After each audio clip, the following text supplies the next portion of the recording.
I'm Raphael Lacoste. I'm the art director of Prince of Persia 4.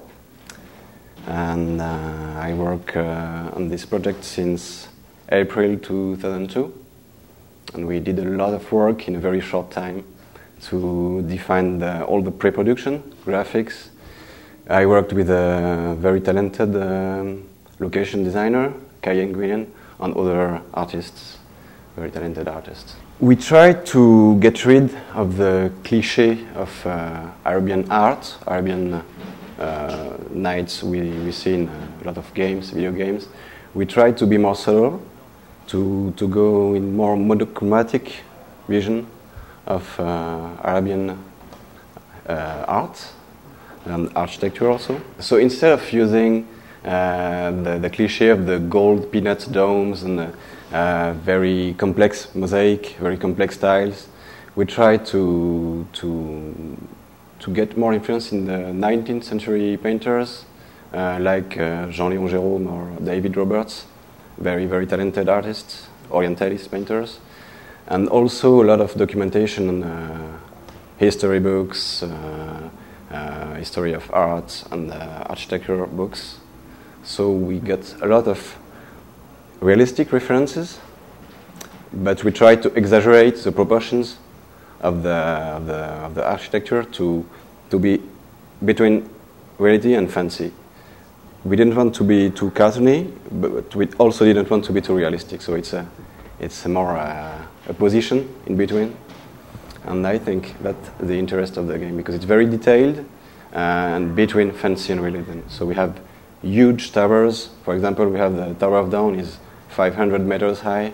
It's crazy, but it's also, you can recognize parts of the real world, so you have a nice immersion because you feel you are in a plausible world. It's half fancy and realistic. We didn't follow the pop 3D.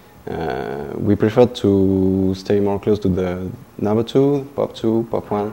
In the texture, you can recognize more this feeling with the brown tones, nice Arabian art, Arabian tiles, but not the pop 3D. It was not a reference for us. You can have beautiful environments, but if nothing is moving, you don't have life. So you don't have a nice immersion in this environment. So we added a lot of subtle details, curtains in the wind, falling leaves, sand, everything, very subtle touches to give life to the environment. That's very important.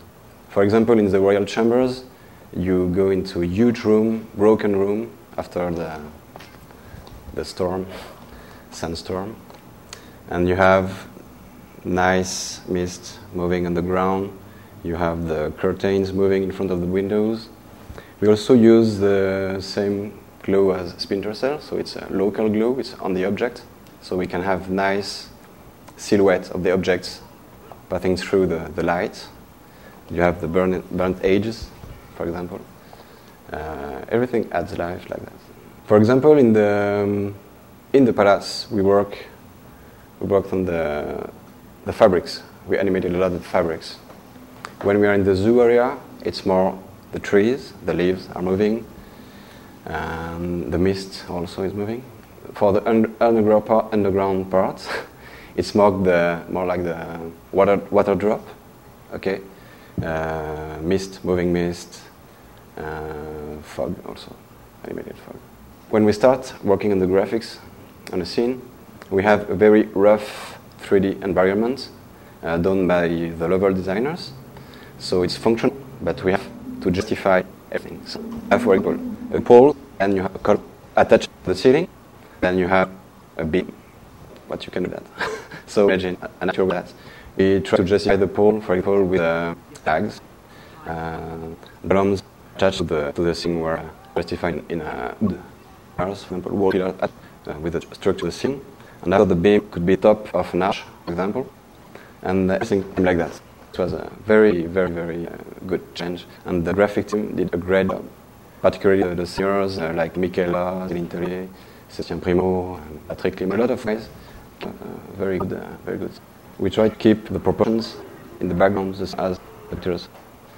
And it was important to have data in reality, also the scale of the press.